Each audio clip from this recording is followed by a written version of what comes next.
Ата-эненин жүрүм-туруму балага кандай таасирин тийгизет? Баланын жүрүм-турумуна карап, анын кандай үй-бүлөдөн экенин билүү кыйын деле эмес. Себеби баланын акыл-эси калыптанып баштагандан тарта, уядан эмнени көрсө, учканда ошону алат дегендей, көргөнүн жасаары бышык. Үй-бүлөдө балага кандай мамиле кылынса, баланын аң-сезиминде да ошол нерсе калыптанат. Бул туурасында тажрыйбалуу педагог Бакыт Какыйжан кызы мындай дейт. Ата-эне бала тарбиясындагы негизги түркүк. Ошондуктан ата да, эне да баланын жан дүйнөсүнө үңүлүп, кулк-мүнөзүндөгү өзгөчөлүктөрдү билгени жакшы. Балдар менен сүйлөшкөндө алардын да пикирин угуу керек. Өзүнүн баласы менен ачык сүйлөшүп, сырдаша албаган ата-энелер: "Экөөбүз тең жумуштабыз. Кечкисин үй тирчилигинен кол бошобойт. Бала менен сүйлөшүүгө убакыт жок" деп айтышат. Бул жакшы эмес. Бала менен сүйлөшүү үчүн атайын убакыт бөлүүнүн деле кереги жок. Ата-эне уул-кыздары менен үй тирчилигин кылып жатып деле ой бөлүшүүгө неге болбосун? Үй-бүлөдөгү жаңжал, чоңдордун оозуна келген сөздөрдү сүйлөөсү, баланын көзүнчө башка бирөөнү сөгүү, бирөөнүн артынан сөз кылуу балага терс таасирин тийгизет. Баланын көзүнчө ата-эне менен чоңдор адептүү болгону жакшы. Мисалы, арак менен тамекинин көптөгөн зыяндарын билип туруп, балдарынын көзүнчө арак ичип, үстөкө-босток тамеки тарткандар бар. Көрүнгөн тоонун алысы жок дейт. Эртең эле уул өсүп эр жетет, кыз өсүп бой жетет. Ошондо арак менен тамекинин зыяндарын кантип айтат? Негизинен үй-бүлөсүнүн ынтымагы кетип, ата-энеси ичкиликке берилген же болбосо аз камсыздалган өспүрүм көпкө чейин жадатма көрүнүштөргө, уруш-талаш менен ызы-чууга чыдап жүрө албайт, башка жакка качуунун аракетин көрөт же тескери жолго түшүүгө аргасыз болот. Албетте, ар бир эле адам турмуштук көйгөйлөрүн унутуп, көңүлүн көтөргүсү келет. Эгер ошол терс жолго азгырылып кетсе, анда теректин бир бутагы кыйшык өстү дей бериңиз. Бактысыз кыз, бузулган уул ушундан улам чыгат. Ошол кезде негизги күнөөнү кимден издейбиз? Төмөндөгү бири-бирине окшобогон 3 тайпага ата-энелерди бөлдүк. Ал тайпаларда ата-эне кандай иш-аракеттерди кылган учурда бала кайсы сапаттарга ээ болуп өсөрү көрсөтүлгөн. 1. Коргоочу. 2. Кысым көрсөтүүчү. 3. Демократиячыл. 1. Коргоочу үй-бүлөнүн иш-аракеттери. Эгер сиздин иш-аракетиңиз төмөндөгүдөй болсо, анда коргоочу үй-бүлөгө таандыксыз. Баланын айтканын эки кылбай, болушунча жалынып, жалбарып, ашыкча камкор болуу. Айланайыным, көлөкөм менин, Кудайдан сурап алган кулунумго ушу, сени ыйлаткандарды соем азыр. Курсагың ачып калбасын, жаным, ушунун күлүп жүргөнү эле жыргатат да бизди. Карачы, тамак сонун болуп бышыптыр. Менин баламдын оозу чоң. Кана, буларды жеп алчы, сугуна кой. Айланайын-ай, ооруй көрбөчү. Сасык тумоо болсо да, дарыгерге көргөзүп турганга эмне жетсин. Карап тур, садаган кетейинимди. Бир нерсе болуп жүрбөсүн. Ойносо да өзүңдүн жаныңда жүргөнү жакшы. Балдар уруп кетеби, же чалынып жыгылып калабы, ким билет. Түн ортосунда балмуздак жегиң келип атат дейби? Ошол сөзбү? Азыр ачык дүкөн бар болсо керек. Алдыңа кетейиним, кийимдерин өзүң кийгизе салчы, тезирээк. Тамагын да өзү жей албаса керек, сен жедир. Айым, күнүм ушул. Менин жаным да, каным да сенсиң, каралдым. Анда балаңыз мындай болуп өсөт: өзүмчүл, артынан бирөөнүн дайыма жүгүрүп жүргөнүн каалаган, үй ичинде да, сыртта да эч ким менен батыша албаган, келише албаган. Коргоочусу болбосо өзүн жалгыз сезген, жашоого олуттуу карабаган, өзүнө ишенимсиз, тартипсиз, тийишчээк, көз карандылыктан арыла албаган, туура эмес иштерге башкалар күнөөлүү деп билген, көзгө толумдуу эмес, бирөө көрсөткөн жол менен гана жүргөн, башка бирөөнүн башкаруусу менен иштеген айдатма өз балдарын тарбиялоого дармансыз. 2. Кысым көрсөткөн үй-бүлөнүн кылган иштери. Эгер сиздин кылган иш-аракеттериңиз төмөндөгүдөй болсо, анда кысым көрсөткүч үй-бүлөгө таандыксыз. Баланын ой-пикири менен сезимдерине маани бербөө. Баланын айткандарын укпай эле кой. Бул жөндүү, бул жөнсүз деп карап отурба. Эч качан айтканын аткарчу болбо. Бетке айтып урушуп ташта, бекем карма. Сенден корккудай болсун. Эркелетпе. Жазасын берип акесин тааныт. Көрсүн сенин күчүңдү. Эмне кылгысы келсе да дайыма өзүң аралашпай койсоң, ал баары бир өз алдынча эч нерсе кыла албайт. Ушул неменин деле бир жакшы жагын байкабаптырмын. Жанын көзүнө көргөзө сыначы. Элдин алдында катуу уялтып шылдыңдасаң, кылган кылыгынан сабак алып, экинчи унуткус болот. Ошентип сизге каршы чыгуу менен бирге балаңыз төмөндөгүдөй мүнөз күтөт. Ачуусу чукул, таш боор. Өзүнөн алсыздарга зомбулук көрсөткөн. Өз күнөөсүн мойнуна албаган. Тил албас, орой болот. Акыры төмөндөгүдөй түнт болуп өсөт. Ыйлаак, өтө сезимтал, ичинен сызган, момун, өзүнө ишенбеген, өзгөлөрдү кубантуу үчүн жашаган, өзүн эске албаган, оюн айтууга батынбаган, уялчаак, коркок болот. 3. Демократиячыл үй-бүлөнүн иш-аракеттери. Эгер сиздин кыймыл-аракетиңиз, ойлоруңуз төмөндөгүдөй болсо, анда демократиячыл үй-бүлөгө таандык экенсиз. Баланын да ой-пикирине маани берүү, сезимдери менен эсептешүү. Эмне кылса да, аз да болсо эмгектенгенин, аракеттенгенин айтып, аны колдоо, ага ишенериңди билдир.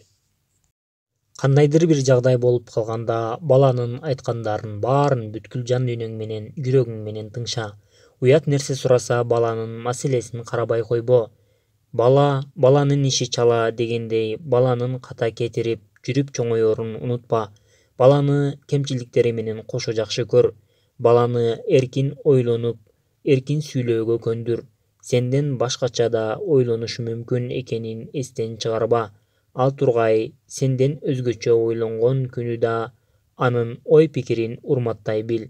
Анда сиздин балаңыз көпчүлүк менен тил табыша алган, жамааттык ишке даяр, өзүн түшүнгөн, достору менен ынтымактуу, сезимталдыгы бир калыпта, маңдайы жарык, бактылуу, өзүнө ишенимдүү болуп өсөт. Сиз кандай ата-энесиз? Психологиялык тест. 1. Сиздин балаңыз мектептен кийин үйгө кээде бир көзүн көгөртүп, кээде шымын айрып келет. А. Сиз эмне болгонун сурап, шымын тигип, дары сыйпайсыз. Б. Балаңызга көмөктөшөсүз, кичине урушасыз. Бир күнү ушул кылыктары үчүн бир балеге кабылаарын айтасыз. В. Ага эч кандай көңүл бурбайсыз. Баарын өзү жасасын. 2. Балаңыздын достору бар, бирок алардын тартиби начар. Сөз укпайт. А. Сиз ал балдардын ата-энелери менен сүйлөшөсүз. Б. Балдарды үйгө чакырып, аларга акыл айтканга аракет кыласыз. В. Балаңызга досторунун кемчилдиктерин айтасыз. Аларды туурабаш керектигин, үлгүлүү балдар эмес экенин түшүндүрөсүз. 3. Балаңыз ойногонду жактырат, бирок жеңилгенди жактырбайт. А. Такыр аракет кылбайсыз. Балаңыз жеңилгенди өзү үйрөнсүн. Б. Ал жеңилгенин мойнуна алып, үйрөнгүчө аны менен ойноодон баш тартасыз. В. Жеңилүүнү мойнуна алдырганды үйрөткөн жагдайларды жаратасыз. 4. Сиздин балаңыз бир күндө 24 саат ойногонго куштар. Кечинде такыр уйкусу келбейт. А. Уктоонун кандай маанилүү экенин түшүндүрөсүз. Б. Канчада жатам десе да уруксат бересиз, бирок таң эрте убагында тургузасыз. В. Төшөгүнө белгиленген убакытта жаткырып, жалгыз калтырасыз. 5. Балдарга арналып көрсөтүлгөн телепрограммаларга тойбой, балаңыз күн бою телевизор көргөнгө даяр. А. Балдарга арналган берүүлөр бүтөөрү менен төшөккө жаткызып, ал уктагандан кийин гана телевизорду күйгүзөсүз. Б. Ага эмнени көрүүгө болоорун жана эмнелерди көргөнгө болбоосун түшүндүрөсүз. В. Балаңыз үчүн айрымдарын кошо көрөсүз. 6. Балаңыз чоңдордун сөздөрүнө көп аралашат. А. Бул адатынын жаман экенин түшүндүрөсүз. Б. Укпаганы үчүн жазалайсыз. 7. Сиздин балаңыздын жашы али кичине болсо да бирөөгө ашык болуп калды. А. Баарын ошол бойдон калтырасыз. Б. Балалык сүйүүгө жол бербейсиз. В. Сүйүүнүн эмне экенин, мамиленин кандай болушу керектигин түшүндүрөсүз. 8. Башка балдар сиздин балаңызды урат, келтектейт. А. Катылгандын катыгын бер деп үйрөтөсүз. Б. Ал балдардын ата-энеси менен сүйлөшөсүз. В. Балаңызды ошол балдарга кошпоо үчүн бардык аракетиңизди кыласыз. 9. Балаңыз катаал, аябоону билбейт, башка балдарга кол көтөрөт. А. Өзүнө да дал ошондой мамиле жасайсыз, аябайсыз. Б. Балаңызга көбүрөөк көңүл буруп баштайсыз. В. Зордук зомбулуктарды камтыган кинолорду көрүүгө тыюу саласыз.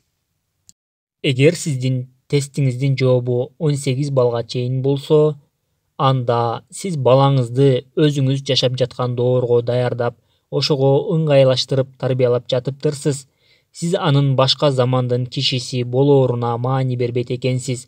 Азыркы учурда балаңызга керектүү, эң маанилүү нерселер өзүнө өзү ишенүүсү, чыгармачылыгы. Тилекке каршы сиз ал жөндөмдөрдү көрбөйсүз да, өнүктүрбөйсүз да. Сиз жашоонун өзгөрүп, алга жылып баратканына баам сала албайсыз. Анткени сиздин көз карашыңыз эски бойдон калып калган. Эгер сиздин тестиңиздин жообу 19 балдан 35 балга чейин болсо, анда сиз балаңыздын келечекте кандай өмүр сүрөөрү тууралуу аз ойлонот экенсиз. Бирок сиз замандын талабына ылайык ой жүгүртөсүз. Тарбияда эски үрп-адаттарды колдонбогонго аракет кыласыз. Балаңызга туш келген кыйынчылыктарды өз алдынча чечүүнү үйрөтүп келесиз. Ага жеткиликтүү түрдө эркиндик бергенсиз. Өзүңүз баш ийдиргенге аракет кылбайсыз. Бирок али да турмуш жолуна даярдооңуз жеткиликтүү эмес. Сиз балаңыздын өз алдынча ойлонуусун өнүктүрүңүз, жакшылап көңүл буруңуз. Ошондо гана балаңызда ар нерсеге карата жеке көз карашы калыптанат. Эгер сиздин тестиңиздин жообу 36 балдан 50 балга чейин болсо, анда сиз балаңыздын мээримдүүлүгү жана адилеттүүлүгү басымдуураак болгон, акылдуу, ойлуу, ачык айрым, башканын пикирин сыйлап, өзүмчүлдүктү жаман көргөн, турмушта жашаарына ишенесиз. Түзгөн Шаниева Б.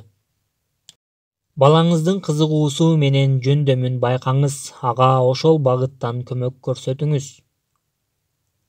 Ата-эне тарабынан балага көп көңүл бөлүнбөгөн учурда балага берилчү тарбиянын да жетиштүү болбоосу белгилүү. Сиз балаңыздын эмнени жактырып, эмнени жактырбасын, кайсы нерсеге көбүрөөк ишкыбоз экенин, эмнеден коркоорун, эмнеге кызыгаарын 5 колуңуздай билишиңиз керек. Бул сиздин аны менен мамилеңиздин болушунча жакшырышына жол ачат. Андыктан балаңыздын кызыгуусу менен жөндөмүн байкап, кайсы тармакка өзгөчө шыгы бар экенин билүүгө тийишсиз. Бир кишиден бардык тармакты бирдей өздөштүрүп кетүүсүн күтүү жаңылыштык. Муну илимий изилдөөлөр да далилдөөдө. бир гана адистикти ар ким өзүнүн деңгээлине жараша өздөштүрөт. Ошол сыяктуу балдар да баардык теманы бирдей түшүнө албашы мүмкүн. Баланы баардык темаларды жакшы окууга кыйнооңуз анын сиз күткөндөй жыйынтык көргөзө албай, тескерисинче окууга болгон кызыгуусун өчүрүп салуусу да мүмкүн. Адам баласы өзүнүн тулку боюндагы жөндөмүн ача алганда гана чоң ийгиликтерге жетише алат. Бирөөнүн кыйнап мажбурлоосунун айынан баланын ал ишке карата ынтаасы төмөндөп кетүүсү чындык. Бала өзү кызыкса болду, ыкласы менен ал иштин майын чыгара жасайт. Негизсиз кыйнай берүүнүн арты эмнеге алып барып такаарын жакшыраак түшүнүү үчүн бул окуяны окуп көрөлүк. Падышанын бакчасы. Илгери бир падыша ажайып кооз жемиш бакчасын өстүргүсү келиптир. Кызматкерлерин чакырып, өлкөнүн эң жакшы жерине, ааламдын эң жакшы апельсин бакчасын өстүрүүнү буйрат. Айтканы эки болбой, бардыгы аткарылган соң, менин бакчам ааламда алдыңкы орунда турган эң кооз бакча болушу керек. Бактардын бойлоруна чейин бир кырка текши болсун деп буйрук берет. Арадан 7 жыл өтүп, бир жазда коңшу элдин падышасы конокко келет. Падыша конокко бакчасын көрсөтмөк болот. Бирок бакча таптаза иреттүү болгону менен бактардын бойлору бири узун, бири кыска болуп, текшиленген эместигин көрөт.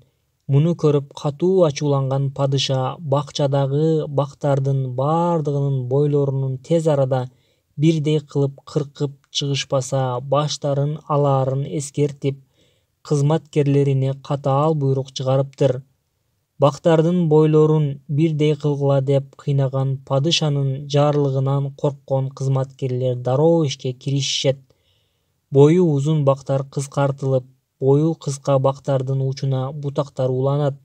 Ошентип, аягында бакчадагы бактардын бардыгынын бою бирдей болуп текшиленет.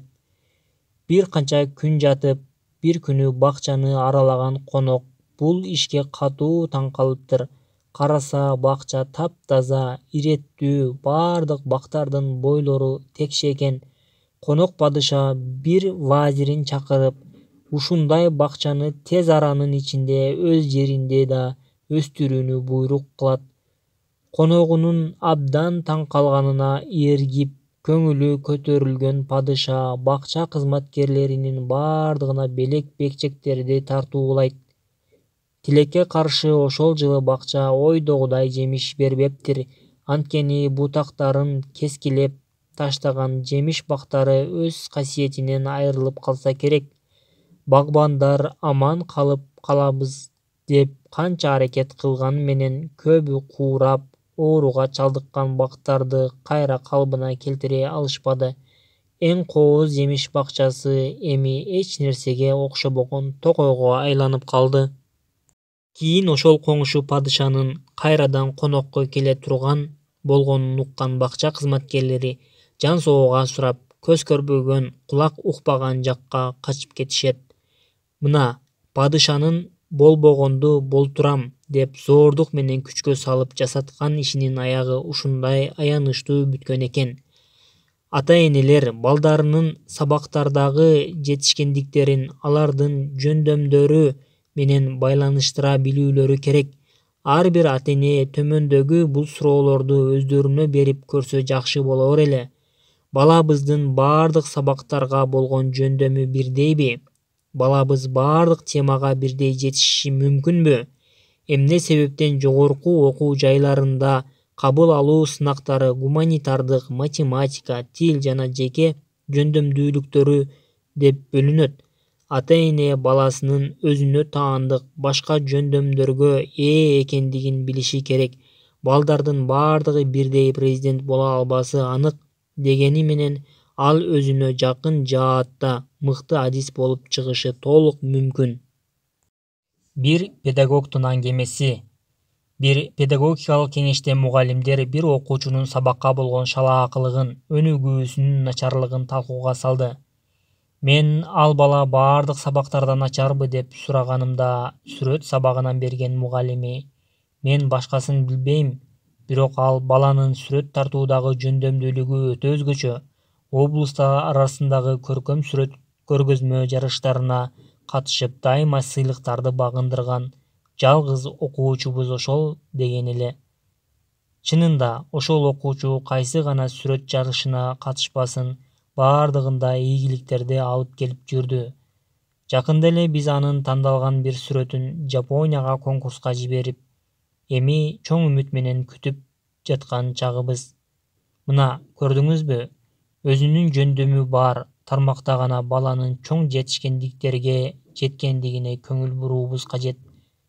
Мугалимдик кесипти аркалаган ата-энелердин бири өз баласынын башынан өткөн кызыктуу бир аңгемени айтып берген эле. Математика предметинен жетишкендиги начар бир окуучуга атайын убакыт бөлүп, өзүнчө сабак берип жүрдүм. Бирок сизге жалган мага чын, ал окуучуга математиканы түшүндүрүү азап болду. Менден дайыма ар нерсени шылтоолоп, суранып, сабагымдан качып кетүүгө тырышат. Дайыма сабакка кызыгуусу тартпай туруп алды.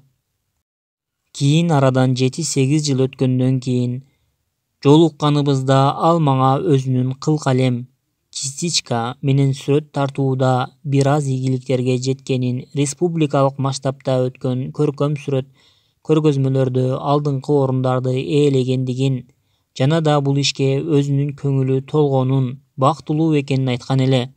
Ал эми мен болсо ага математикадан сабак берген кезимди эстеп, аны менен канча убактымды бекер өткөргөн экенмин деген ойдо калдым. Бир чети өзүмдү да ошончо кыйнап. Мен ал кишиге балким өзүнүн көңүлү сүйбөгөн сабакты окутканда ошол окуучуңуз дагы сизден кем эмес кыйналса керек деп күлүп койдум. Эми өзүңүз ойлонуп көрсөңүз, миңдин биринде сейрек кездешкен тубаса керемет сүрөт тартуу өнөрүнө ээ болгон баланы математика же башка сабактарынан начар экен деп кодулап, сөгүш берип, мектептен чыгарып жиберүүгө болобу?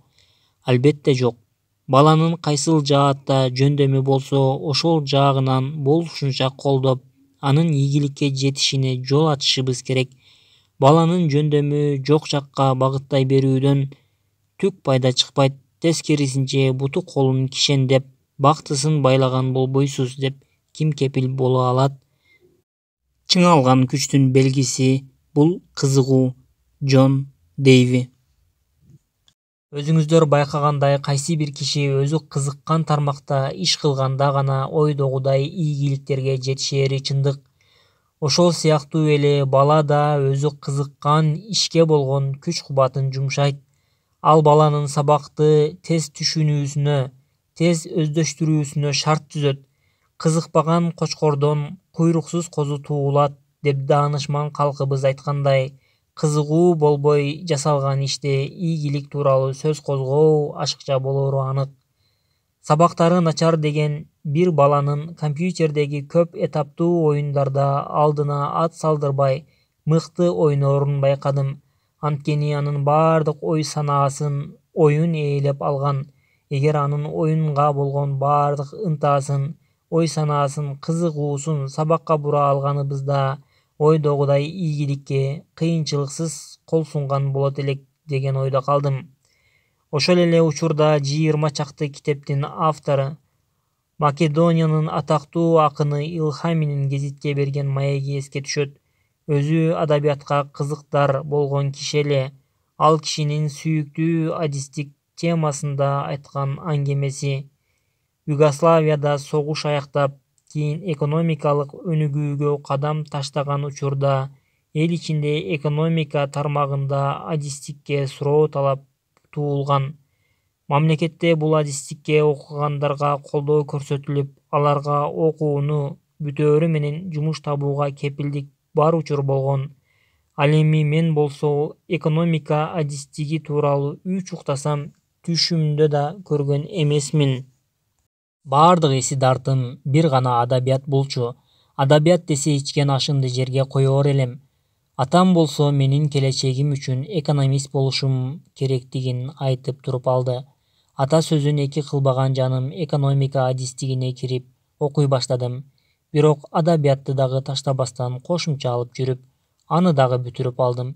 Экономика адистигин толук өздөштүрүп чыкты деген дипломумду атамдын колуна карматтым да, өзүм мындан ары бул кесипти желкемдин чуңкуру көрсүн деп, ал тармакка такыр кызыга алган жокмун. Ал эми адабият болсо менин өмүрүм менен бирге кайнап кете берди. Адабиятка болгон кызыгуум бүгүнкү күндө 70-ти желкелесем дагы жогорулаганы болбосо эч кемиген жок. Электр тогу десе оюбузга дароо Фарадей келери белгилүү. Ал кызыккан кесибинин чокусуна жеткен, эч качан кайталангыс ааламга таанымал адамдардын бири. 19 жашына чейин эч бир билим уясынын астанасын аттап көрбөгөн Базбола Фарадей келечекте өзүн эмнелер күтүп турганынан бейкапар болгон. Басмада жардамчы болуп жумуш иштеп жүргөн ал Роял институтунан келген бир студенттин энциклопедиясынан электр тууралуу маалымат менен биринчи жолу таанышат. Кайра-кайра окуп, өзгөчө кызыгуусу жаралат. Ал тургай тажрыйба жасап көрүүнү дагы ниеттенет. Фарадейдин аябай кызыкканын көргөн ошол студент өздөрүндөгү окумуштуу Хамфринин электр темасы боюнча бир нече конференцияларына катышууга чакырды. Бул сунушту кубаныч менен кабыл алган Фарадей баардык конференцияларда түшүнгөнүн баардыгын жазып, кагазга түшүрүп алып отурду. Кийинчерээк жазып алгандарын текшертиш үчүн мугалимге көрсөткөнүндө ал аябай таң калганын жашыра алган жок. Анткени маңдайындагы жаш жигит өмүрү мектеп көрбөгөн кара жумушчу эмес, кадимки жогорку окуу жайын бүтүргөн адамдан билим, тажрыйба, түшүнүк жагынан эч кем эмес эле. Электр кубаты тармагында жүрүү өзүнө жагымдуу болгон Фарадей Роял институтуна жардамчы болуп кабыл алынды. Ошентип жүрүп репутация коргойт, профессордук даражага көтөрүлүп, физика, химия тармактарында жаңылыктарды киргизип, илимге зор салымын кошкон. Оба Фарадейдин бийик даражаларга көтөрүлүүсүнө бир гана анын кызыгуусу себеп болгондугун ата-энелердин ой-пикирине бекем орнотуу керек. Анткени өз кызыкчылыгын али таанып биле элек, же болбосо ата-энеси тарабынан кызыкчылыгы толугу менен башка тармактарга мажбурланып, өзү кааласа да, каалабаса да ошолордун көңүлү үчүн окуп жаткан окуучуларыбыз да бар. Ал эми биз болсо баланы жөндөмү жок тармакка күчкө салып окутканыбыз одоно ката экендигин айланабыздагыларга түшүндүрө билишибиз керек. Баланын жетилүүсү туурасында маалыматтарга ээ болуңуз. Жүргүзүлгөн изилдөөлөрдүн жана байкоолордун натыйжасында жетилүүнүн баскычтары төмөндөгүдөй болот экен. Баланын жетилүү учуру, акыл-эстин жетилүүсү, тилинин чыгуусу, баланын аң-сезиминин жетилүүсү, башкача айтканда коомдук жетилүү. Балдардын жетилүү ылдамдыгы жаш курагына жараша өзгөрүп турат. Баласынын бир калыпта үзгүлтүксүз жетилип, өнүгүп турушун каалаган ар бир ата-эне жаш өзгөчөлүгүнө карап, анын жетилүү курактары тууралуу көбүрөөк кабардар болуп туруусу керек. 1. Төрөлгөнгө чейинки учур. Баланын толук кандуу, сак-саламат болуп жетилүүсү анын ата-энесинин бала төрөлгөнгө чейинки кылган иш-аракеттерине байланыштуу. Балага кээ бир оорулардын кан аркылуу жугуп кетүүсү мүмкүн экенин эске алып, бул маселеде олуттуу болгон оң. Өзжан Көкнелдин пикири боюнча, ар түрдүү жугуштуу жолдор менен тукум кууган оорулары бар үй-бүлөлөрдө баланын эне кардынан оорулуу болуп төрөлүү ыктымалдуулугу 100 менен 25% арасында кездешет. Бирок дене мүчөгө байланыштуу шал болуп калуу жана майыптык оорулар муундан муунга 10% ыктымалдуулук менен аз өлчөмдө өтөт. Ылайыксыз үйлөнүүдөн төрөлгөн балдарда кандайдыр бир оорулар шал же майып болуп ыктымалдуулугу 40,1 болуп эсептелет. Туугандык жайы барлардын үйлөнүүгө карата гендердин пропорционалдуулугу төмөндөгүдөй. Туугандык көрсөткүч: жалгыз жумуртка эгиздери. Орточо гендердин көрсөткүчү 1. Кош жумуртка эгиздери. Орточо гендердин көрсөткүчү 1,2. Чоң ата менен чоң эне, неберелер, атанын кыз жана эркек бир туугандары, таеке, таежелер, жээндер, өгөй бир туугандар, өтө жакын бөлөлөр, бөлөлөрдөн төрөлгөн балдар менен бөлөлөрдөн төрөлгөн балдардын катышы. Орточо гендердин көрсөткүчү 1,4. Бир туугандардын балдары. Орточо гендердин көрсөткүчү 1,8. Аталаш туугандардын балдары. Орточо гендердин көрсөткүчү 1,32. Алыс бөлөлөр. Орточо гендердин көрсөткүчү 1,1128. Жогоруда көрсөтүлгөндөрдүн бардыгы жакын тууган жуптардын орток генинде билинген рецессивдик тукум куучулук оорунун болбогон учурларда гана. Үй-бүлөдө мындай оору кездешсе, төрөлчү ар 32 баланын бирөө оорулуу болот деген сөз. Кош бойлуу эненин өзгөчө көңүл буруусу керек болгон маселелер. Ичтеги балага тескери таасирин тийгизгендиктен боюнда болгон кезден баштап алгачкы 2-3 айга чейин дарыгердин уруксаты жок, эч бир дары ичпөөсү керек. Уйкуну тынчтандырган же кустурбаган сыяктуу дары-дармектен оголак болгону жакшы. Текшерилүү же болбосо дарылануу максатында X шооласына рентген түшкөн аялдардын наристелери көбүнчө майып болуп туулары байкалган. Кош бойлуу кезинде ичимдик ичкен же тамеки чеккен аялдардан орточо салмактан алда канча жеңил арык бала туулары далилденген. Боюнда бар кезде аял менен эркектин ортосундагы уруш-талаштар ичтеги балага да терс таасирин тийгизет. Кош бойлуу кезинде аялдар физикалык сокку жеп, денесине күч келсе, ичи менен куласа же мушташса төрөлчү балага зыяны тиет. Наристенин өрчүүсүнө керектүү бардык витаминдер эненин организминен алынаары белгилүү. Ошондуктан витаминдүү азыктар менен тамактануу зарыл. Кош бойлуу кезинде аял 10 килограммга чейин салмак кошот. Андан көп салмак ашыкча семирүү болуп саналат. Балага бардык витаминдер керек. Эгер наристе кальциум витаминине муктаж болсо, анда энесинде аталган витамин жетишсиз болсо, апасынын тиштери менен сөөктөрү ажырап, зыянга учурайт. Фосфор наристенин мээсинин өөрчүшүнө зор таасирин тийгизет. Ал үчүн эне көбүрөөк балык жеш керек. Балада аскандуулук пайда болбош үчүн энесинде көп өлчөмдө темир курамы да болушу керек. Баланын нормалдуу жетилүүсү үчүн керектүү витаминдердин бардыгы өз энесинен алынганы дурус. Эне сиңирген азыктардын көпчүлүгү протеиндерден, минералдуу туздардан, минералдардан турушу керек. Ал үчүн көп өлчөмдө сүт, эт, буурчактын түрлөрү, балык, сабиз жана жер жемиш жеп турганы жакшы.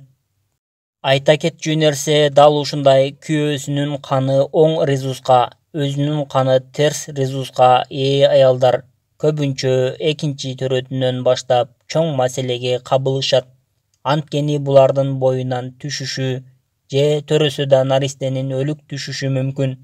Мунун баары эненин жана түйүлдүктүн канынын резус конфликти менен түшүндүрүлөт.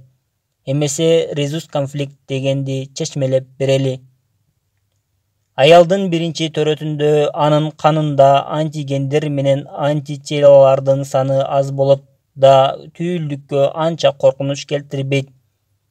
Ал эми биринчи бала төрөлгөндөн же аборт жасаткандан баштап аялдагы антигендердин да антителолардын да саны көбөйө баштайт. Экинчи кош бойлуулукта энедеги антигендер аз санда болсо да чарайна аркылуу баланын канына өтүп кетип, антителоларды пайда кылат. антителалар түйүлдүктөгү оң резустагы эритроциттерди зыянга учуратат. Бул илимде резус кемитүү конфликт деп аталат. Натыйжада түйүлдүк кан ооруларына учурайт. Ушундан улам бойдон түшүп калуу, өлүк төрөлүү учурлары кездешет. Резус кемитүү конфликт канчалык экендигин текшерүү үчүн анализ алуу кош бойлуулуктун 8 айында жүргүзүлөт. Кандагы антителалардын саны аныкталат.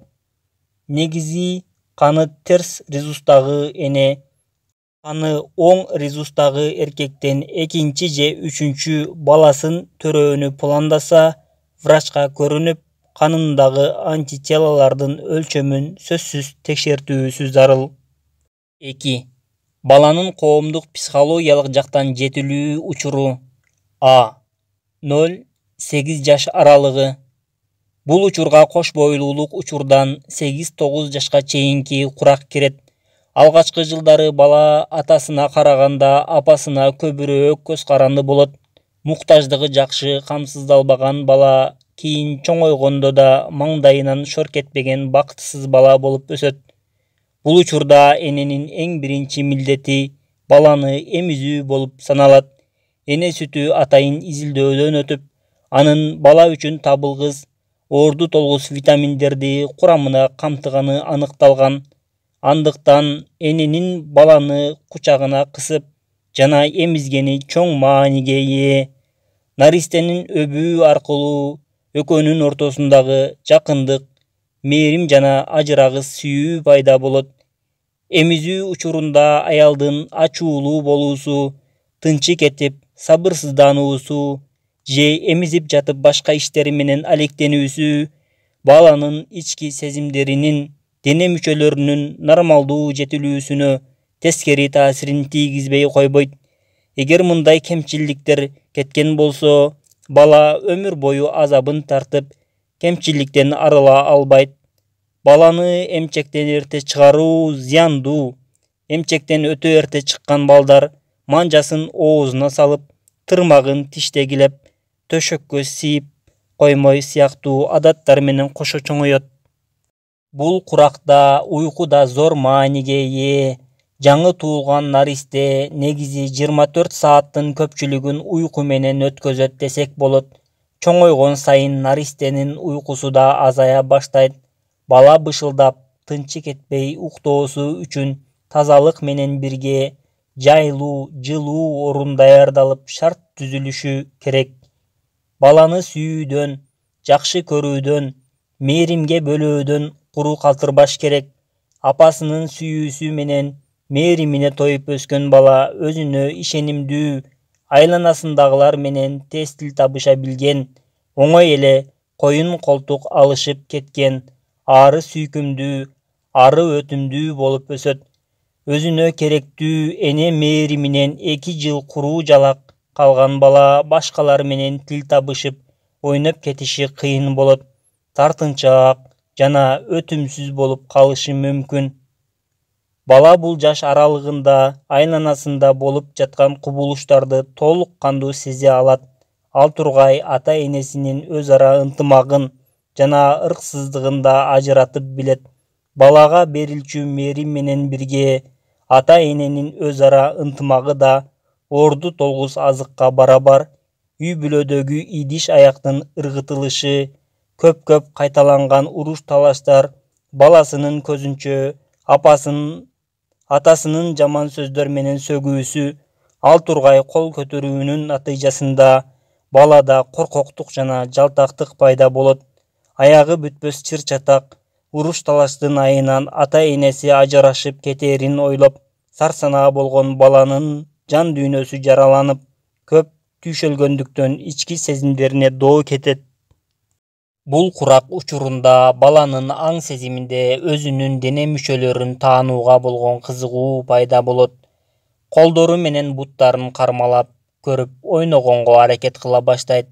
Басуу, секирүү, бир нерсенин үстүнө чыгуу сыяктуу кыймылдары аркылуу дүйнө менен тамтуңдап жүрүп тааныша баштайт. Тай-тай басып жүрө баштаган кезде айланасындагы көзү чалган нерселердин баарын кармагысы, өзүнө алгысы келет. Анан ары бери сүйрөп көрүп, жыртат же оозуна салат. Буюмдардын ордуларын алмаштырып, сындырып, төгүп, майдалап, ичин көрүүгө ашыгат. Баланын мындай кылыктары анын чөйрө менен акырындап таанышуусу, үйрөнүүсү, түшүнүүсү экенин эсибизден чыгарбайлы. Көптөгөн ата-энелер баланын ушул курактагы тынымсыз кыймылдаганын, ар нерсени чукулап чачканына кыжыры келип, аларды урушуп ал тургай сабашууда. Баланын коомдук психологиялык жетилүүсү учурунда ата-энелердин аларды көп тыя берүүсү туура эмес.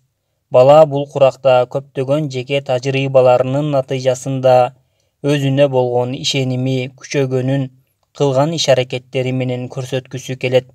Бул учурда баланын өзүмчүлдүгү болушунча күчөп турган учуру. Ал өзүн жана өзүмчүлдүгүн баарынан жогору коет.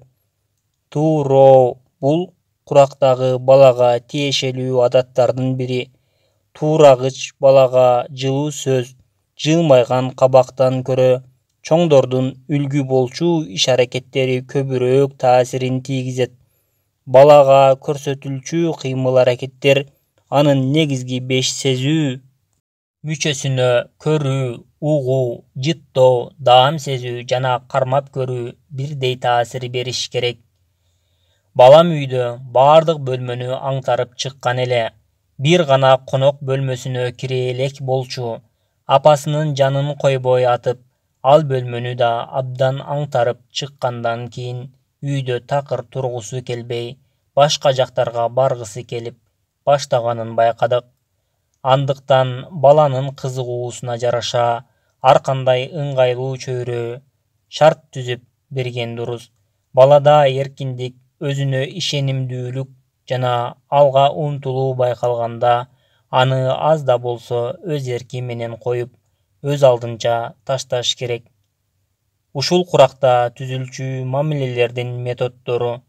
Бул куракта балада сезимталдык, ишенимдүүлүк жана каалоо эркиндиги, акыл жана логика бар болгону менен өзүн алсыз катары алып жүрүшөт.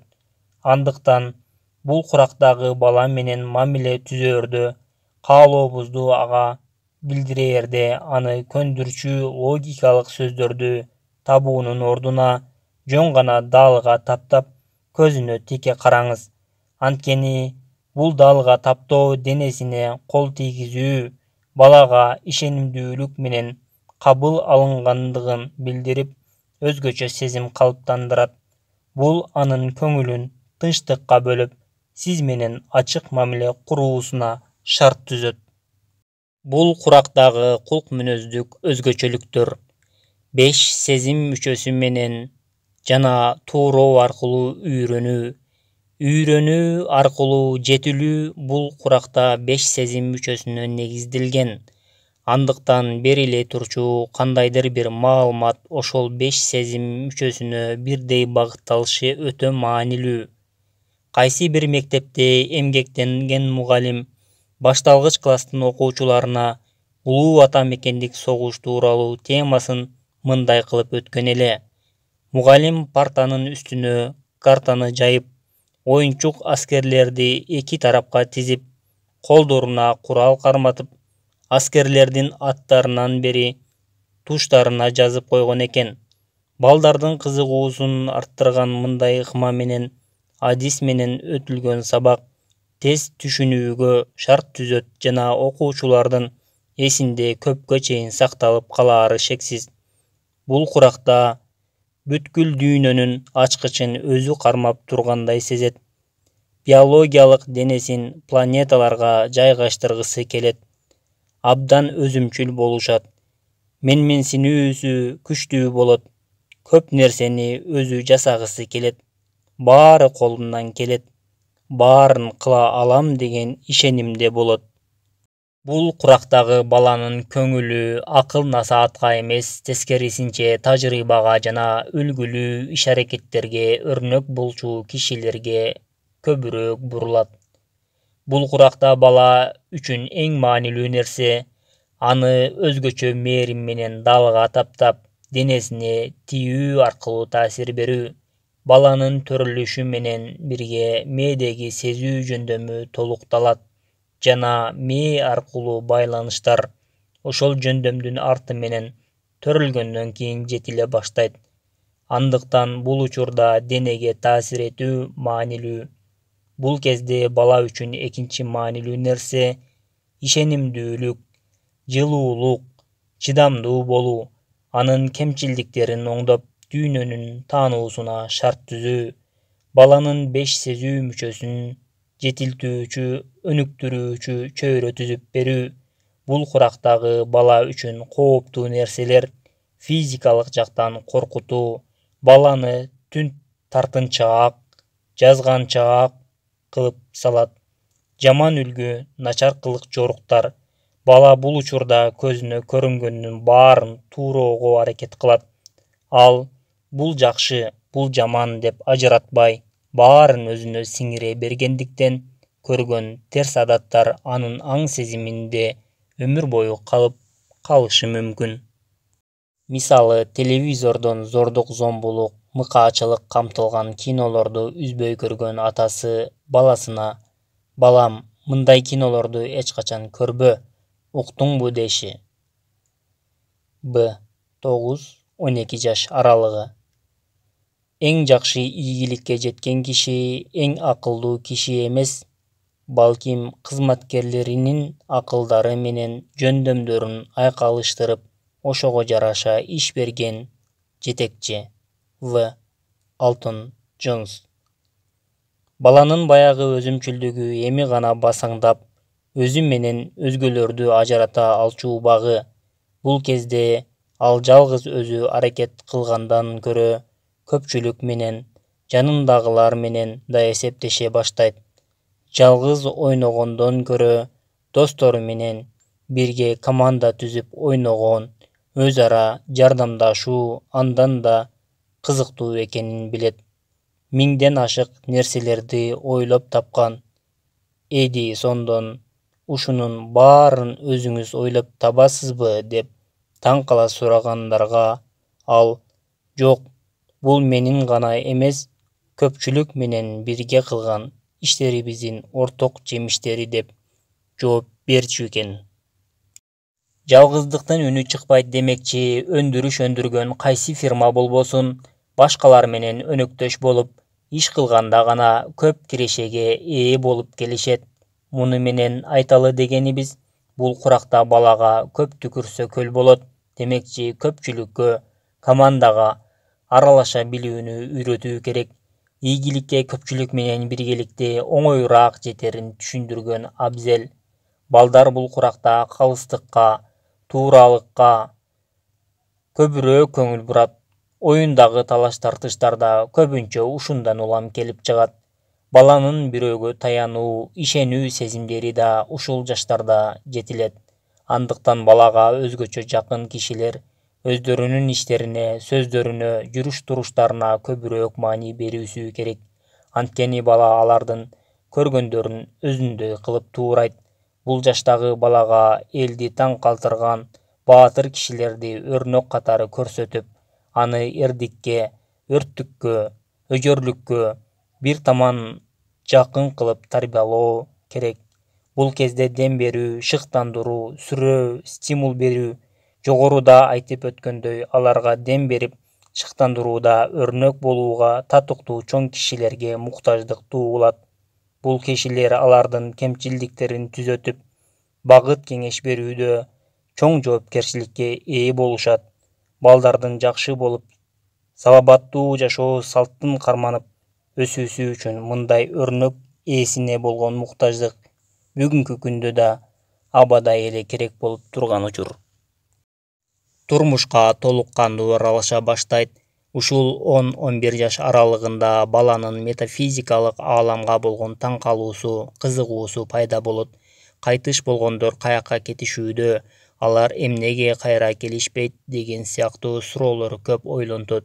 Динге болгон кызыгуусу да ойгоно баштайт. Балага ишенимдин негиздерин, ушул учурда сиңирүү туура. Аңгеме жомокторго, уламыштарга көңүл бурулат. Чоң ата чоң энесинен уккан таасирлүү апыртма аңгеме жомоктор баланын ойлонуу жөндөмүн өөрчүтүп, кыялдануусунун чегин кеңейтет. Тарбиянын да өзөгү ушул жерден башталат. Өз үй бүлөсүнө болгон муктаждыкты, көз карандылыкты сезе баштаган балага дал ушул кезден баштап мектепке, үй бүлөгө, ата мекенге болгон урматты да түшүнүгүнө жараша үйрөтө баштаган туура. Ушул чактан башкача айтканда, 11-12 жаштан баштап бала өзүнүн коомдук топко таандык экенин билет. Бул куракта балага эрежелердин чегинде жашоо принцибинин үйрөтүлүшү өтө маанилүү сабак. Бул курак баланын жашоого башкача көз караш менен карай билүү жөндөмү аркылуу ички сезимдерин жетилтүү учуру. Бул кезде балага ички жан дүйнөсүн, сезимдерин сыртка эркин билдиргидей жагдай түзүп, аны айта алгыдай сөздөрдү үйрөтүү керек. Айланадагылардын да ички жан дүйнөсүн сезе баштаган балага өз сезимдерин да түшүндүрүп айта билүүнү үйрөтпөсө, өзүн жана өзгөнү таануу жөндөмүн башкара албай, кийин көпчүлүк арасында ар түрдүү кыйынчылыктарга дуушар болушу мүмкүн. Көптөгөн ата-энелер балдарынын ички сезимдерин көрсө да көрмөксөнгө салып келишет. Аларды болушунча кысып, кээде шылдыңдап да жиберишет. Албетте бул туура эмес. Тескерисинче баланын айткысы келген нерсесин тартынбай айтуусуна шарт түзүш керек. Баланын бетин кызарта берүү орду толгус чоң кемчиликке туш кылат. Кээде мындай кишилердин көпчүлүгү коркуу, тартынуу, уялуу, кысылуу сыяктуу сезимдерин жашырып өсүшөт. Бала да өзүндөгү ушундай сезимдерин сыртка билдирмекчи болгондо көбүнчө жеме угуп, күнөөсүз таяк жейт. Балага өз сезимин тумчуктуруп айттырбай коюу балада андай сезимдердин такыр жок экендигин билдирбейт го. Балдар ичтеги сезимдерин сыртка кандай чыгаруунун жолдорун гана билбейт. Ал тургай улуулар, биз өзүбүз деле сезимдерди таанууда кыйналып келебиз. Эмнеге экенин билесизби? Анткени айланадагыларыбыздан жазганабыз. Алардын пикири бизди басат да турат. Айланадагыларыбыз бизге мындай бир формула түзүп бергендей: сез, ойлон, ыңгайлуусун танда, көрсөт. Андыктан биздин сезимдерибиз чыныгы болгону менен кылган аракеттерибиз сырткы көрүнүшкө багытталган көз боемочулуктан аша албай келет. Ал сезимдерин тааный албаган киши аны кантип башкаларга жеткизе алат? Сезимдердин ачыла албай тумчулануусу руханиятка терс таасир берип, кишинин өзүнүн таануусуна да кедергисин тийгизет.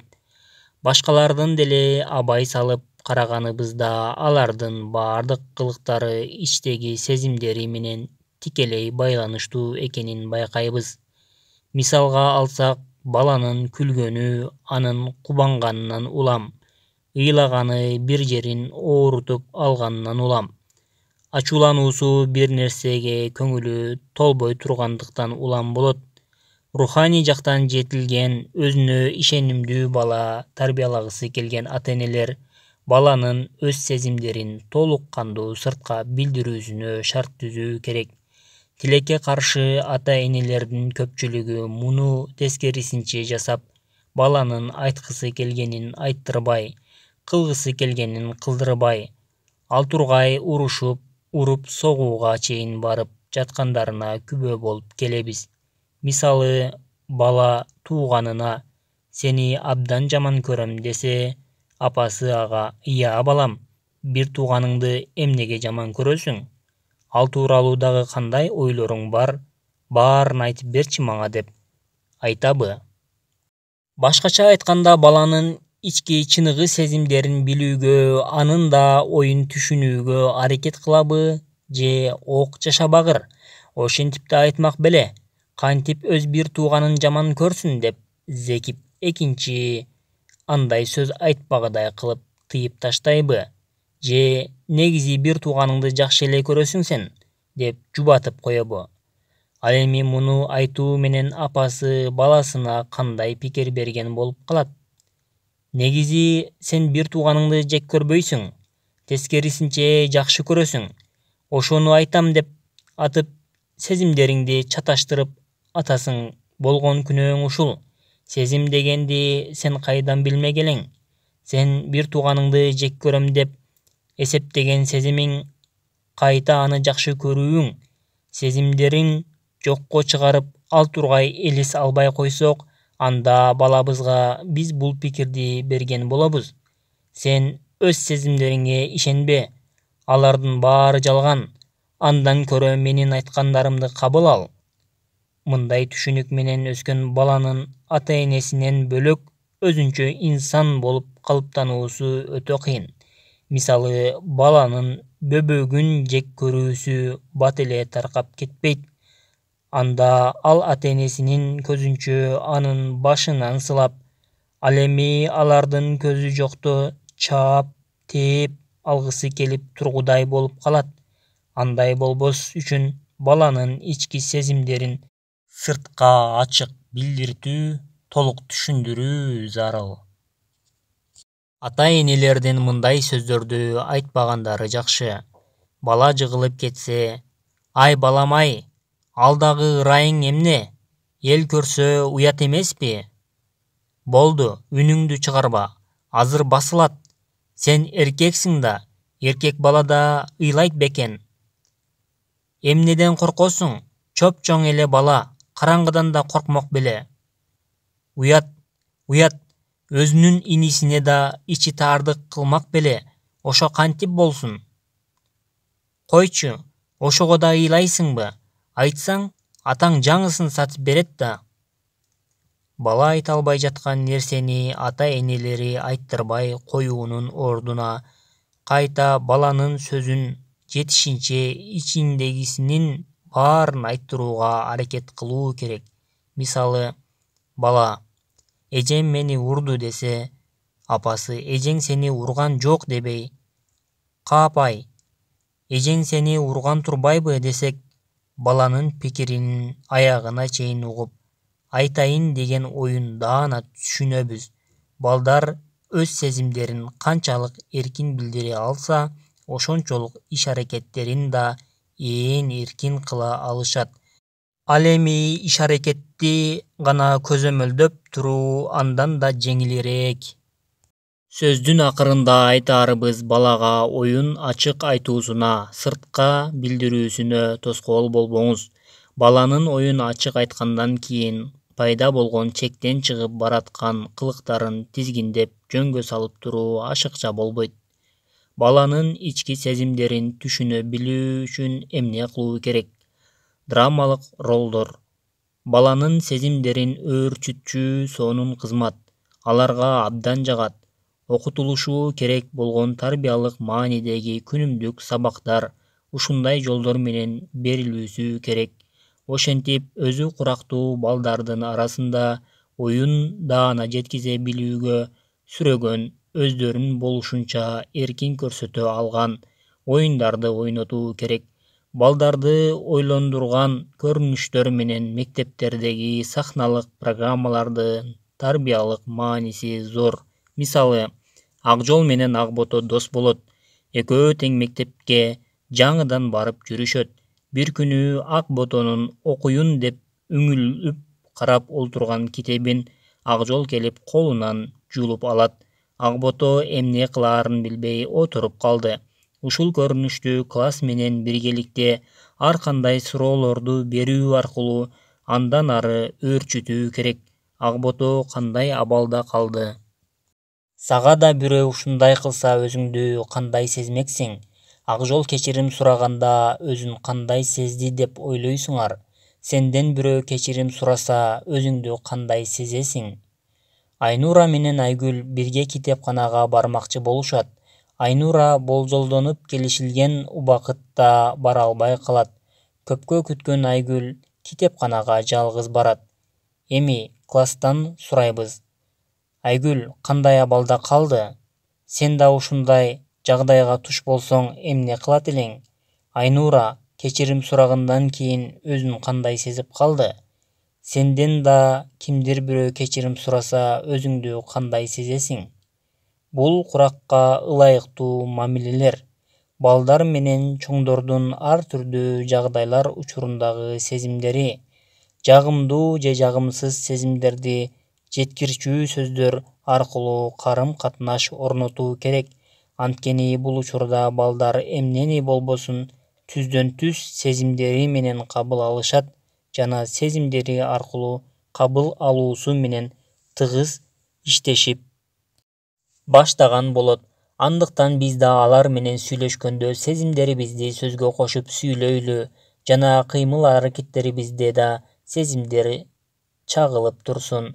Жана да балдар менен кайсы бир окуяга карата өздөрүнүн сезимдерин сурап талкуулоо керек.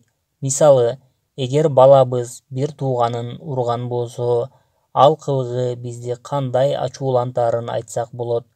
Тууганын урган учурда анын кандай сезимде болоорун, бир жери ооруса аны кандай кабыл алаары тууралуу маек куруу керек.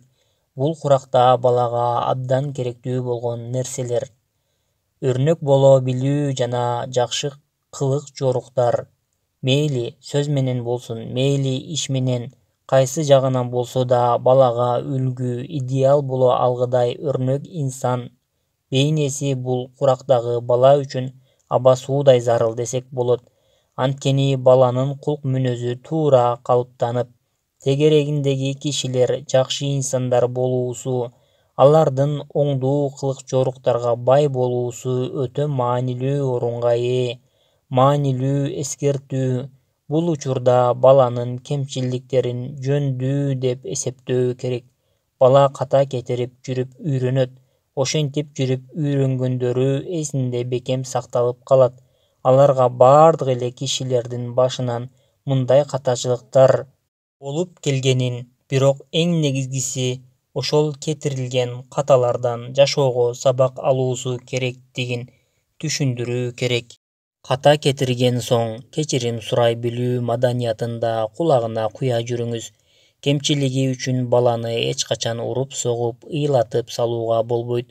Ал тургай биз жаңылган учурда да балабыздан кечирим суроо керектигин эстен чыгарбаш керек. Бул куракта бала үчүн зарыл болгон экинчи орундагы нерселер: калыс болуу, келишимдүүлүк, мээримдүүлүк, адептүүлүк, айланадагыларыбызга көңүл бөлүп кол сунуу, ынтымактуулук, жаңы сыноолорго тайманбай бара алууга көнүү. Бул учурда бала үчүн өтө зыяндуу нерсе. Бул куракта баланын өзүнө үлгү тутар, киши издөө учуру болгондуктан менин айтканымды кыл, кылганымды кылба деш ал үчүн өтө кооптуу жагдай. Өзүнө үлгү тутуп жүргөн кишинин сөзү менен ишинен кемчилик көрүү, башкача айтканда өзүнө жакын сезип, бардык иш-аракетин өзүнө үлгү кылып жүргөн кишинин жагымсыз кылыктарын көргөндө баланын тиги кишиге жана чоң кишилерге болгон ишеними азаят. Мен да чоңойгондо ушундай иштерди кылсам болот экен деп ойлоп калат. Б. 13-18 жаш аралыгы. Эркиндикти каалаган, өзүмчүлдүктүн күчөп турган маалы.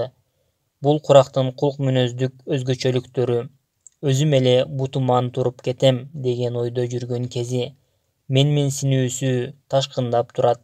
Үйдөгү, сырттагы айтор бардык иш-аракеттерине эч кимдин кийлигишүүсүн каалабайт.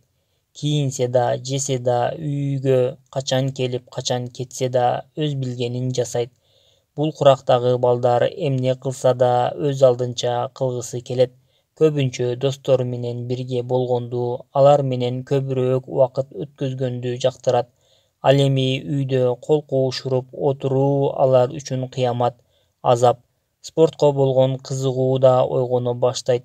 Үйдүн каржылык шартын көрмөксөнгө салгысы келет. Үйгө караганда көчөгө көбүрөөк көңүл тартып турат. Мен эми чоңойдум, ээн эркинмин деген көз карандысыз пикир калыптанат. Аң сезиминдеги каалоо болушунча күчөйт. Ата-эненин эскертүүлөрүн укпай, өз алдынча жашоого аракет кылат. Үйдөгү эрежелерге да баш ийбейт. Баардыгын өз каалоосу менен жасагысы келет. Бирөөнүн айтканына жана күчтөгөнүнө көнбөйт. Менин иштериме аралашпагыла, мен эми кичине бала эмесмин деп баштайт.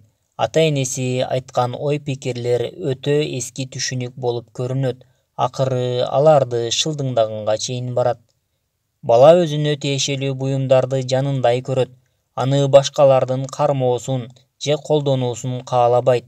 Өзүнө тиешелүү буюмду кызганып, аны коргоодо алдына киши салбайт.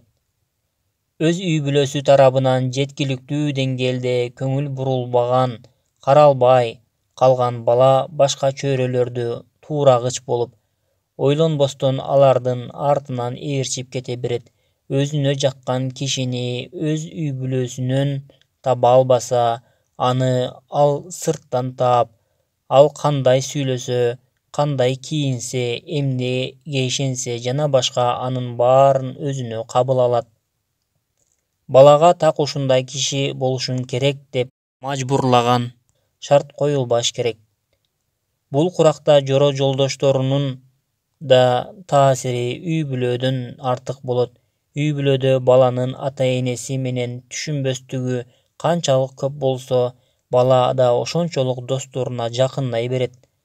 Досторунан калбаш үчүн бала колунан келгендин баарын жасайт, өзүнө жакын сырдаш издейт. Күндөлүк жазуу да ушул куракта башталат. Өздөрүнө гана таандык, жаргон сөздөр пайда боло баштайт.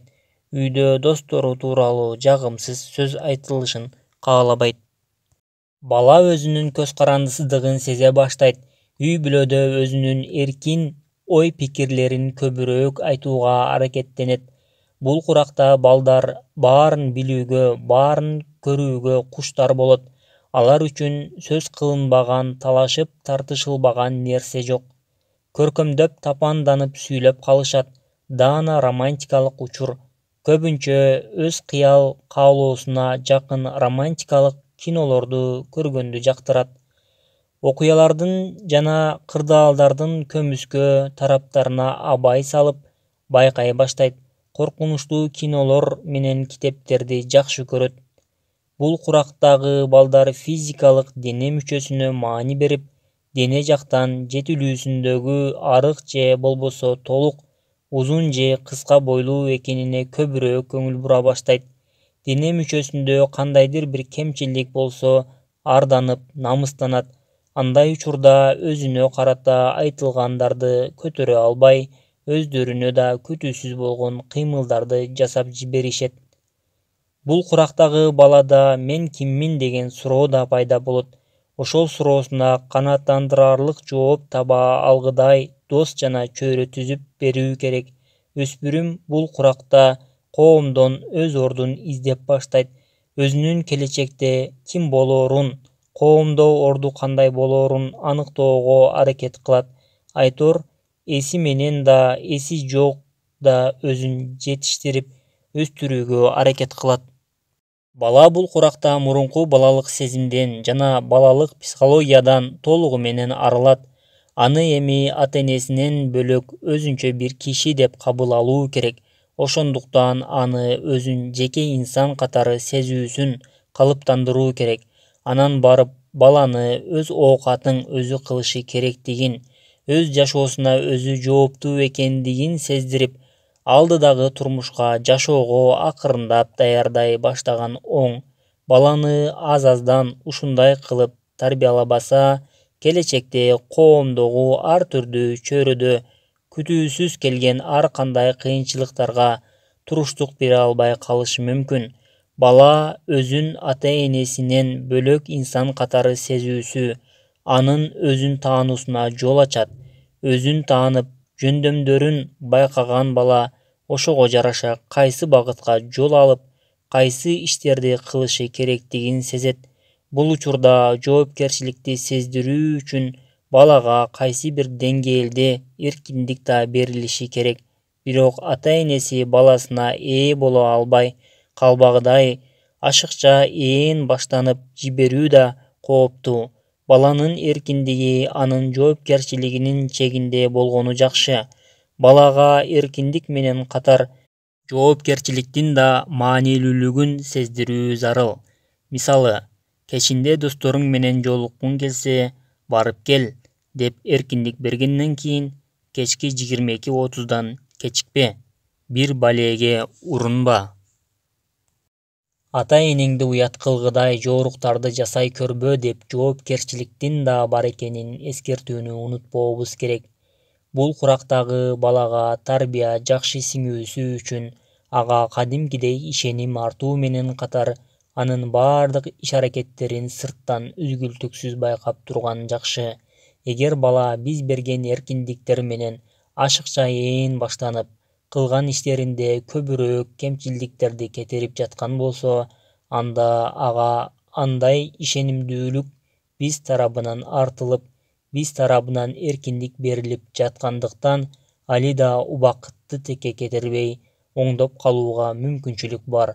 Бала менен кеңири сүйлөшүп, суроолорду берип олтуруп, өзүнүн кылган жооруктарынын туура эмес экенин мойнуна алдырууга болот.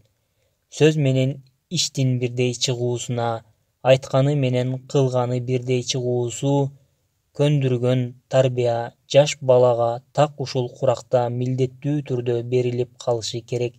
Сөз менен кылынган иш бирдей чыгуусу керектигин бала колдон келсе ушул куракта түшүнүп калуусу керек. Анткени мындай сапатты жаш кезинен жеткиликтүү түшүнө албай калган бала келечекте өзүнө тапшырылган чоң жоопкерчиликтүү жумуштарды мойнуна алып аткарууга даяр эмес болот. Өзүндө жок сапатты башка менен бөлүшүү мүмкүн эмес экени ачуу да болсо чындык. Бул негизинен үй-бүлө ээлерине арналат. Анткени балдарына күн сайын бардык акылын айтып, канчалык какшаса да ошол айтылган акыл-кеңештин балага такыр таасири тийбери бештен белгилүү. Андыктан эң алгач ата-эненин айткан сөздөрү менен кылган иштери дал келип, балага үлгү болгону жакшы. Мектептерде берилген тарбия да ушул куракта күчөтүлүп берилүүсү керек жана ичи-тышын бирдей кылып тарбиялоого, сөзү менен кылган ишин дал келтирүүгө далаалат кылуу кажет. Бул учур баланын өзүм эле бутуман туруп кетем деп жулкунуп турган кези. Ошон үчүн баланын өзүнө болгон ишенимин болушунча бекемдей түшүш керек. Анын кайсы бир ишти кылууга жөндөмү, шыгы бар экенин айтып, аны колдоп туруш керек. Өзүнө болгон ишенимин арттыруу үчүн кандайдыр бир ийгиликке жетише ала тургандай чөйрө түзүп бере билишиңиз керек. Бул куракта көз жаздымда калтырбай турган дагы бир нерсе — өспүрүмгө күчтүн даамын таттыруу милдети. Өспүрүм күчтүн эмне экенин таанып билиши керек. Өзүнөн пайда болгон физикалык, акыл, руханий күч менен үй-бүлөсү жана достору аркылуу пайда болчу коомдук күчтүн айырмасын ажырата билүүгө тийиш жана билектин күчүн кандай жоопкерчилик менен кайда жумшоо керектигин үйрөнүүсү кажет.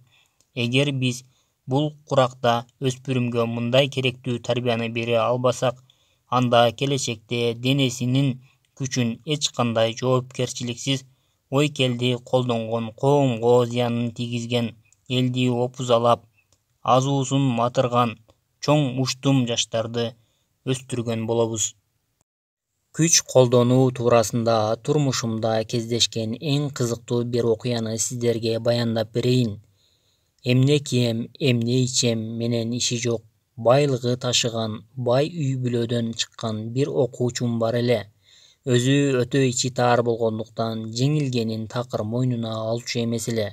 Мектепте футбол боюнча өткөрүлгөн бир мелдеш учурунда оюнга калыс болгон математика сабагынын мугалими тиги балага оюндун шартын бузгандыгы үчүн кызыл карточка көрсөтөт. Бир аз талашып тартышуудан кийин жанагы окуучу оюндан четтетилет. Окуядан бир саат өтпөй мектепке машина токтоп, ичинен сөөк саактуу, булчуң эттери буркуйган чоң-чоң жигиттер түшүп, математика мугалимин сураштырып баштаганын байкадык. Футбол учурунда өзүнө берилген жазаны адилетсиздик деп эсептегендиктен, ал окуучу математика мугалимин акесин таанытмакчы болгон экен. Тиги келгендер менен тилин таап сүйлөшүп жатып, араңдан зорго ийге келтирип, көндүрүп кетирдик. Бул колундагы күчүн сезген, бирок аны кандай колдонуу керектиги үйрөтүлбөгөн өспүрүм тууралуу аңгеме десек болот.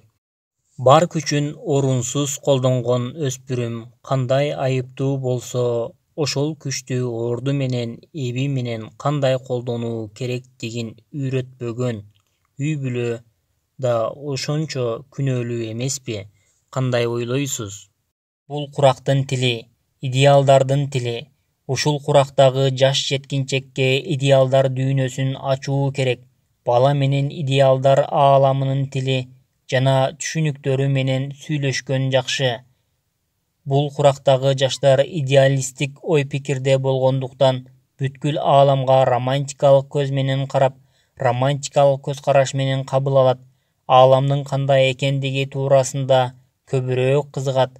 Учурдагыдан да көбүрөөк, молураак болсо керек деген түшүнүктө болушат. Реализмден алыс идеализмде болот. Бул курактагы жаш өспүрүмдөргө идеалдарын айтып, түшүндүрө алгыдай, аны чынга айландыра ала тургандай шарт түзүү керек. Идеалдарын сынап, текшерүүгө боло турган жагдайларды түзүп берген оңдуу.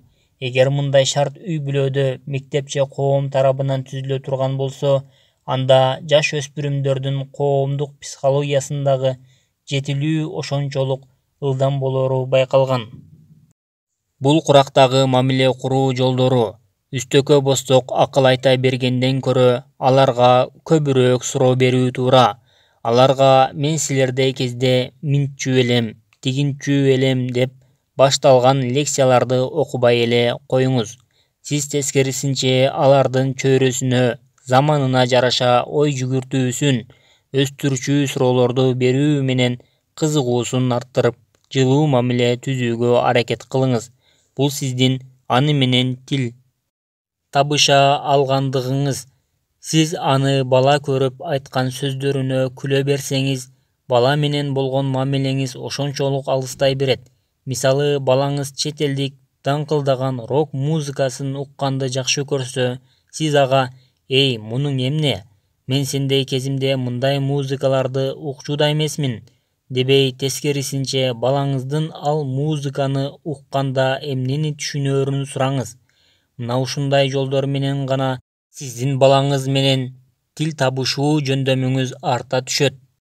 Бул куракта балага керектүү болгон руханий азык. Ата-эненин балага сый-урмат менен мамиле кылып, анын муктаждыктарына жетиштүү көңүл бөлгөнү жакшы. Бул куракта өспүрүм өзүн таанууну, чоңоюуга карата изденүүсүн башынан өткөрөт. Андыктан аны таарынтпоо өтө маанилүү.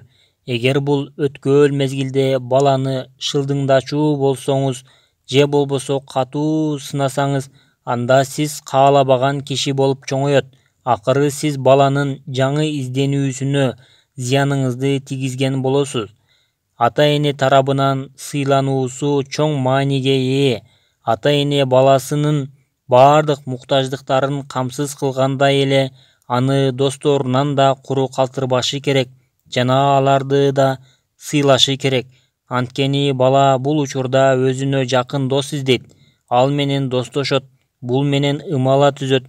Бул учурда көп ата-энелердин келтирген каталары бул өздөрү каалабаган кишилер менен балдарын достоштурбоосу. Башкача айтканда, баласына баланчанын баласы менен ойноочу болбо деген сыяктуу катаал тыюуларды салуусу.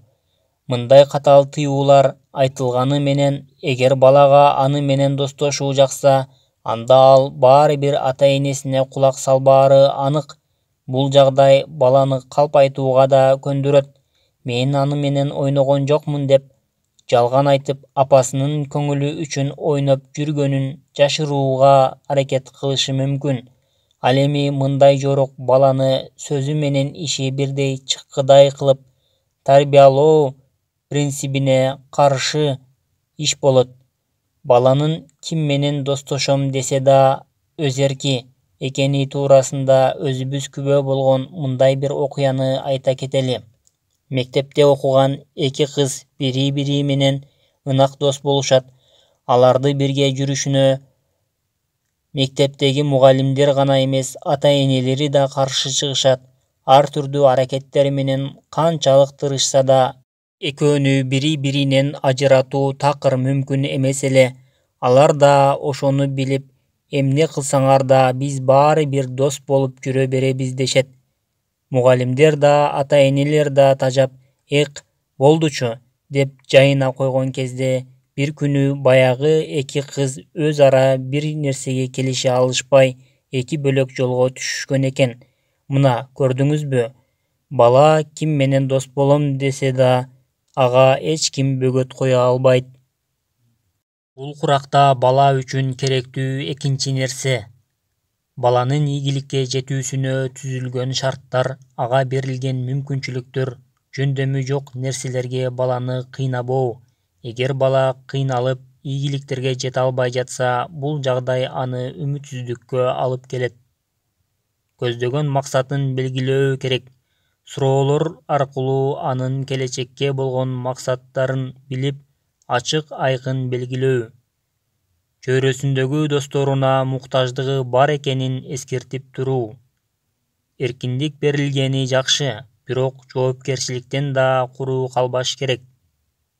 Жана да жоопкерчиликке негизделген эркиндик берилүүсү керек. Баланын өзүнө таандык бөлмөсү болуш керек. Баланын жеке инсан болуп калыптануусуна да анын жеке бөлмөсүнүн мааниси зор. Ага бөлмөсүн өзү каалагандай кооздоосуна, сүрөт илүүсүнө уруксат берүү керек. Сый-урмат көрсөтүү катарында бөлмөсүнө кирээрде анын эшигин какканыбыз дурус. Баланын уруксатысыз анын буюмдарына аңтарбаган туура. Мектептеги бир окуучу өзүнө күндөлүк жазып жүрүптүр. Бирок үйдөгүлөр ал күндөлүктү окууга аракет кылып жүрүшкөнүн байкап капа болот. Бир күнү ачуусу келгендиктен мугалимине барып, агай, үйдөгүлөр эмнеге эле менин буюмдарыма уруксатсыз тийише беришет? Жазып жүргөн күндөлүгүмдү да таап алып окуп алышыптыр. Экинчи күндөлүк жазгым келбей калды дейт. Анын акыркы жазганы мындай экен: сен менин эң жакын сырдашымсың. Кийинки учурларда экөөбүздүн ортобузду бөлгөнгө аракет кылгандар пайда болду. Алар үчүн сенден айрылгым келбейт. Аттиң кантейин эми? Мындан кийин достугубузду үзүп, сен менен ички ой-сезимимди бөлүшө албай калганым үчүн кечир мени. Б.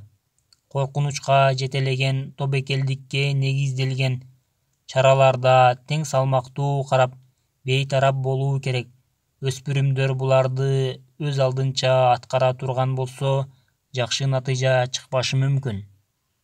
Бул куракта бала үчүн кооптуу нерсе баланы келесо ойлоо, бейжай сынай берүү, аны күнөөлөө, ачуусуна тийүү, аны ирэнжитүү, уялтуу, шылдыңдоо, жер каратуу, күлкүлүү жагдайга туш кылуу, жагымсыз сөздөрдү айтуу. Ушуга да акча короттобу? Ушундай кинолорду да кантип көрсүн? Ушу сенин бир ишти оңдуу кылган күнүң болот бекен я? Карачы, элдин балдарын деген сыяктуу сөздөр менен чагуу.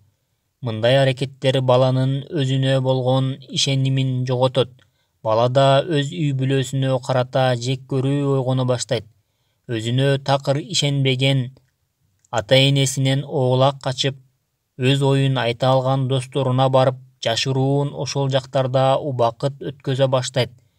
Кылганымды кылба, айтканымды кыл. Бала үчүн колдонулуучу өзгөргүс принципке айлана баштайт. Жыйынтыктап айтканда, бул курактагы жаш өспүрүмдөр беримдүүлүккө, ата-энесинен өзгөчө жакындыкка, колдоо көрүүгө муктаж болушат. Бала ийгиликке жетишип жатса кубана билүү керек.